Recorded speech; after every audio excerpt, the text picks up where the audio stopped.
కరుణించే దేవా, ఈసారైనా కరుణిస్తావా? ఈసారి కరుణిస్తే నీ గురించి ఆలోచిస్తాను. ఇక ఉంటాను స్వామి.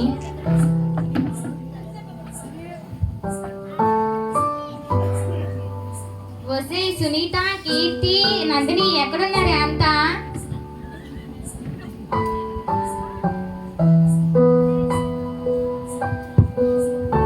అమ్మో, ఏంటి ముసలిది ఇప్పుడే లేచేసింది? అబ్బాయి ఏంటి ఇంత పొద్దు పొద్దున్న లేచింది అక్క? పొద్దు పొద్దునే ఏంటి? టైం 8 అవుతుంటాను. సర్లే కానీ అత్తయ్య గారికి టీ రెడీ చేయండి. రెడీ అయిపోయింది అక్క. వసే ఎక్కడ తెచ్చారే అంతా? పొద్దుకి ఇంతసేపు అవుతుంది. నా గొంతులో కాఫీ చుక్కన్నా తగలెట్టండి. నిజంగానే తగలెట్టేస్తే పేడ పోద్ది అక్క. అవే మాటలు అలా అనకూడదు. తీసుకెళ్ళి అత్తయ్య గారికి ఇవ్వు. అమ్మో, పొద్దు పొద్దున్నే ఆ ముసలిదాని నోట్లో నేను పడనక్క, నువ్వే తీసుకెళ్ళి ఇవ్వు. నువ్వు తీసుకెళ్ళేవురా? అమ్మో, ఆవిడంటే అసలే భయం అక్క నాకు. నువ్వే తీసుకెళ్ళాక ప్లీజ్. నేనే తీసుకెళ్ళి.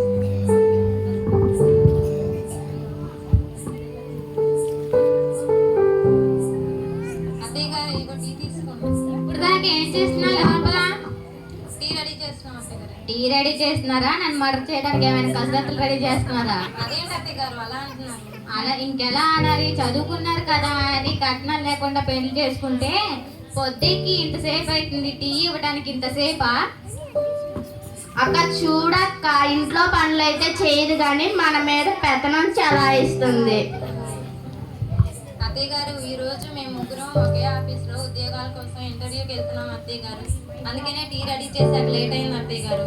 6 నెలలుగా ఉద్యోగాలను తిరుగుతూనే ఉన్నారు. ఈసారైనా ఉద్యోగాలు వచ్చేస్తాయా? మా ప్రయత్నం మేము చేస్తున్నాం అత్తయ్య గారు. ఆ తర్వాత దేవుని చిత్తం అత్తయ్య గారు. మాట్లాడితే దేవుని చిత్తం అంటున్నారు. ఆ పెళ్ళైన కాంచి తింటున్నారుగా ముద్దలు. ఆ ముద్దలు ఏమైనా యేసుప్రభు పెడుతున్నారా మీకు? మాట్లాడితే దేవుని చిత్తం అంటున్నారు. అయితే సరే, ఇంటర్వ్యూకి వెళ్ళి తగలరండి.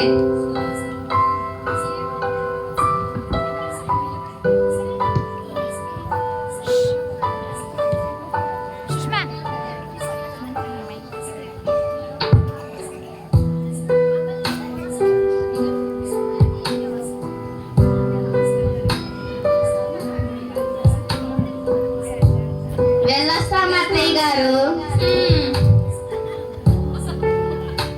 ఆటోలు బస్సులు ఎక్కకండి, నడిచెళ్ళండి. ఆరోగ్యానికి మంచిది. అయినా ఇంకా గంట టైం ఉందిగా, నడిచేయాలండి, పర్లేదు. ఈసారి ఉద్యోగాలు ఇస్తేనే ఇంటికి రండి, లేకపోతే రంగం చేత సూట్కేలు ఇచ్చి పంపిస్తాను. అటు నుంచి అటు మీ పుట్టింటికి వెళ్ళండి. అక్క, అత్తయ్య గారు చెప్పినట్టు చేద్దామా? నా దగ్గర డబ్బులు ఉన్నాయి, బస్ ఎక్కి వెళ్దాం. మనం తప్పే. మన మర్చిపోలేని యజమాని సైతం లోబడి ఉండాలని వాక్యంలో ఉంది. మనం కూడా అత్తయ్య గారు చెప్పినట్టు నడుచుకుంటూ వెళ్దాం. అబ్బా, ఇలానే వెళ్ళాలక్క. నా మీద ప్రేమ ఉంటే నాతో పాటు రండి. సరే పద.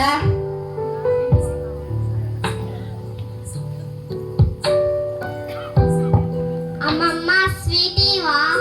రామ్మ, మీ బావేమి ఇక్కడ డబ్బులు చెక్ చేయలేదు, సీట్ అనుకుంటున్నాం. మీ అత్తలకి మీ మామకి జాబ్లు వచ్చిన తర్వాత బోల్డ్ అండ్ సీట్లు ఇప్పిస్తాను. అప్పుడు దాకా వెళ్ళి ఆడుకో.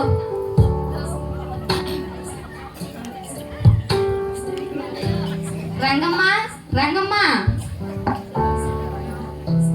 ఏంటమ్మగారు? నీ పనులన్నీ అయిపోయాయా? అయిపోయాయమ్మా. బజారుకి వెళ్ళి కూర ఒకటి తీసుకురావాలి. కూర ఏంటి? కోడలికి ఉద్యోగాలు వచ్చిన తర్వాత వాళ్ళే తెచ్చుకుంటారులే కానీ అప్పుడు దాకా ఏ చార్నీలో తాగుతారులే కానీ నా మటుకి ఒక పావు కేజీ మటన్ తీసుకురా.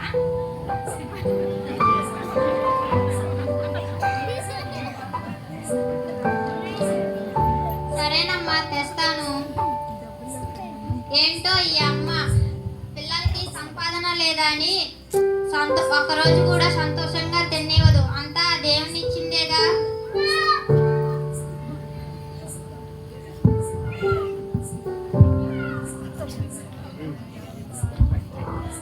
ఆగండి, నేను చెప్పింది ఏమైంది గుర్తుందా? అయినా మీరు వెళ్ళిన సంగతి ఏమైంది ఏంటి? మాకు ఉద్యోగాలు వచ్చినాయి అంతే కదా. వచ్చాయా? నీకు స్తోత్రం అయ్యా.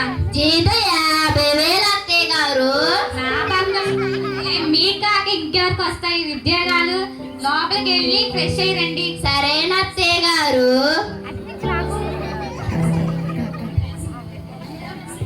రంగమ్మ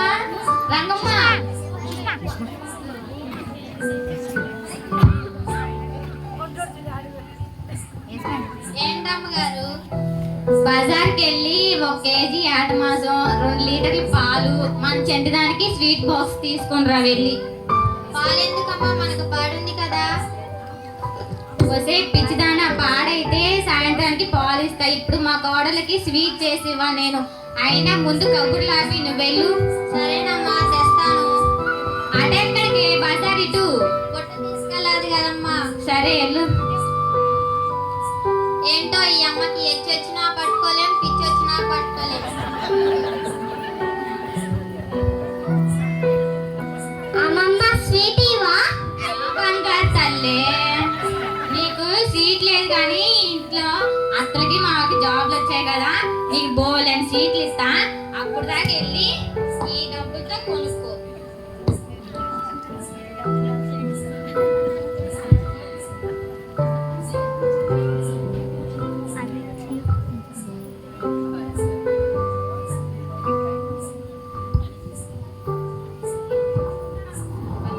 మా జీతం డబ్బులు వచ్చాయి అత్తయ్య గారు.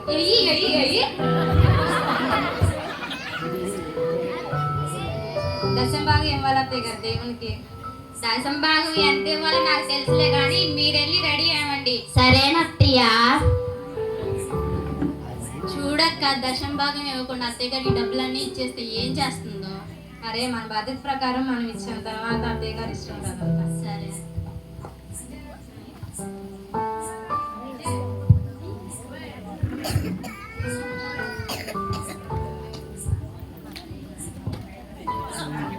అమ్మా, వందనాలమ్మా. వందనాలు అయ్య గారు.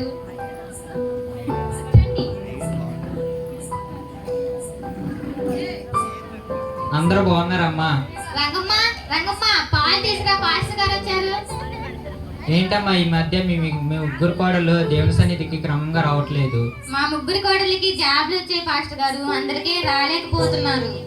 అదేంటమ్మా, మీరు మీ ముగ్గురు కోడలకి జాబ్ వస్తే దేవుని సన్నిధికి వస్తాయని వాగ్దానం చేశారు కదా, మర్చిపోయారా ఏమిటి? అదేలా మర్చిపోతాం పాస్టర్ గారు. మా కోడలికి ఉద్యోగాలు వచ్చాయి, అందుకనే రాలేకపోతున్నారు. తీసుకోండి పాస్టర్ గారు. అందుకనే రాలేకపోతున్నారు. వాళ్ళకి ఆదివారం కూడా సెలవు లేదు. ఆదివారం కూడా డ్యూటీ చేస్తే 3 జీతాలు ఇస్తున్నారు. నేనేమో ఇంటి పని, వంట పని అన్ని చూసుకునేసరికి పాడి నాకు సరిపోతుంది పాస్టర్ గారు. అదేంటమ్మా, వీలు చూసుకుని దేవుని సన్నిధికి రావాలి కదా. వీలు చేసుకొని వద్దాం అనుకున్నా వీలు లేదు పాస్టర్ గారు. ఈ 100 రూపాయలు తీసుకొని మా కుటుంబం గురించి ప్రార్థన చేయండి పాస్టర్ గారు. క్షమించండమ్మా, దేవుడు మీకు వీలైనప్పుడు దేవుని సన్నిధికి రాకుండా చందా పెట్టే వారి కోసం దేవుడు ఆశించట్లేదు. ఆయన సన్నిధికి వచ్చి హృదయపూర్వకంగా దేవుని ఆరాధించే వారిని దేవుడు కోరుతున్నారు. కాబట్టి మీకు వీలున్నప్పుడే దేవుని సన్నిధికి వచ్చి చందా ఇవ్వండమ్మా. వెళ్ళొస్తామ్మా. సరే పాస్టర్ గారు. యేసయ్యా, ఈ 100 రూపాయలు కూడా మిగిల్చావయ్యా. నువ్వు ఎంత మంచి దేవుడువా యేసయ్యా. అయినా ఈయనకేం తెలుస్తుంది, ఇంట్లో కూర్చొని తినేవాడికి సంపాదిస్తే తెలుస్తుంది. డబ్బులు ఆయన చెట్లు కాస్తున్నాయా కోసి ఇవ్వడానికి? జాబ్ చేస్తేనే కదా తెలిసేది. జాబ్ మానేసి ప్రార్థన రావాలంట, ప్రార్థనకి. అక్క చెప్పాలా అక్క? వద్దులే అక్క, చెప్పడం ఎందుకు అక్క? అత్తయ్య గారు అసలే కోపపడతారు. చెప్పాలి రా అత్తయ్య గారు, పెద్దవాళ్ళు కదా. వద్దులే అక్క, ఏమన్నా అనుకుంటారేమో. ప్లీజ్ అక్క. చెప్పాలి రా అత్తయ్య గారికి. ఏంటి గుసగుసలాడుకుంటూ వస్తున్నారు?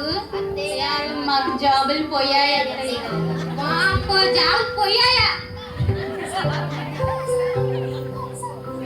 అయినా మిమ్మల్ని చేసుకోవటం మా దరిద్రం. మా కొడుకులకి ఇచ్చి పెళ్లి చేశాను, మాది అసలు దరిద్రం. మీరేదో చదువుకున్నారు కదా అని కట్నాలు చేసుకొచ్చి, కట్నాలు లేకుండా పెళ్లి చేసుకుంటే ఉద్యోగాలు లేకుండా సద్యం లేకుండా ఇంట్లో కూర్చొని తిందాం అనుకుంటున్నారా? మీరు మా ఇంటికి రావడమే దరిద్రం. వెళ్ళిపోండి బయటికి. లేదు,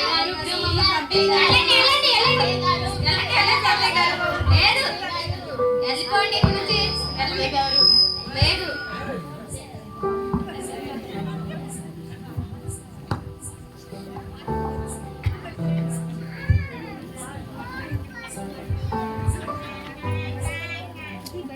ఏంటమ్మగారు అక్కడే ఉన్నారు? కోడలు ఎక్కడికి వెళ్ళారు?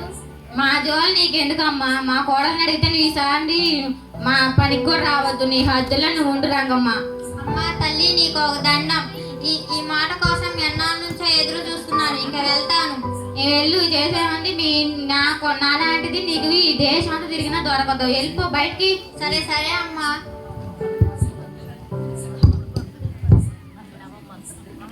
సీటీవా?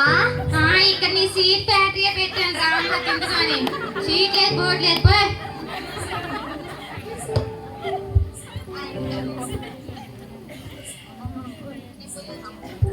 అయ్యో దేవుడా, మా కోడలికి ఉద్యోగాలన్నీ పోయాయి. నేను ఎలా బతకాలి ఏంటి? మా కోడలు కూడా లేరు. నేను ఎలా బతకాలి ఏసయ్యా? ఏసయ్యా నన్ను నువ్వే కాపాడయ్యా. అమ్మగారిని చూసి చాలా అవుతుంది, ఒకసారి వెళ్ళి చూసొద్దాం. అమ్మగారు అమ్మగారు లేనమ్మా.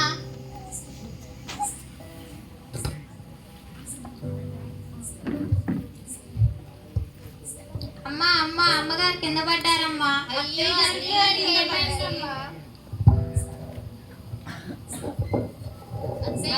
ఏమైంది అత్తయ్య గారు? మీకు హాస్పిటల్కి తీసుకెళ్తారండి అత్తయ్య గారు.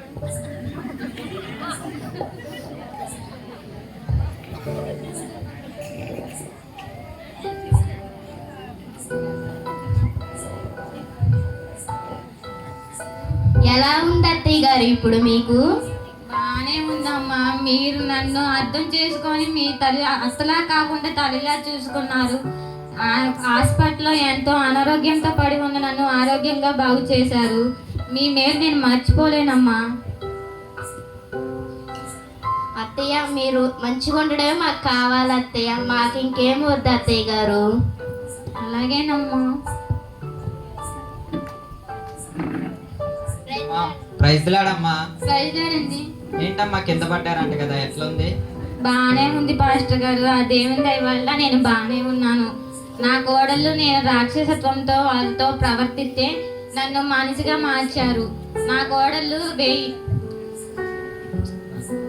కోటి సంపద కన్నా విలువైన కోడళ్ళు నా కోడళ్ళు. అవునా, ఇప్పుడు మంచిగా ఉందిగా అమ్మా? బాగానే ఉంది పాస్టర్ గారు. నేను మీ విషయంలో రాక్షసత్వంగా ప్రవర్తిస్తే నన్ను క్షమించండి పాస్టర్ గారు. అదేం లేదులేమ్మా, ఇదంతా దుష్టుని యొక్క ఆలోచన, దుష్టుని యొక్క తంత్రముల వల్ల నువ్వు ఇట్లా చేశావు. ఏం కాదులేమ్మా, ప్రేయర్ చేసుకొని దేవుని సన్నిధికి క్రమంగా రండి. దేవుడు ఉన్న వాటన్నిటిని తీసివేస్తాడు. సరే పాస్టర్ గారు. సరే అమ్మా, వెళ్ళొస్తాను. సరే పాస్టర్.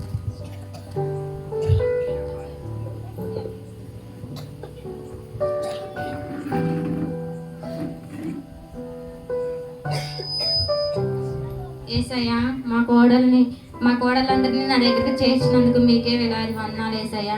నన్ను సాతాను శోధనల నుంచి తప్పించినందుకు నీకు వందనాలు ఏసయ్యా. ఈ చిన్న ప్రార్థన దీవించిన గాక. ఆమేన్.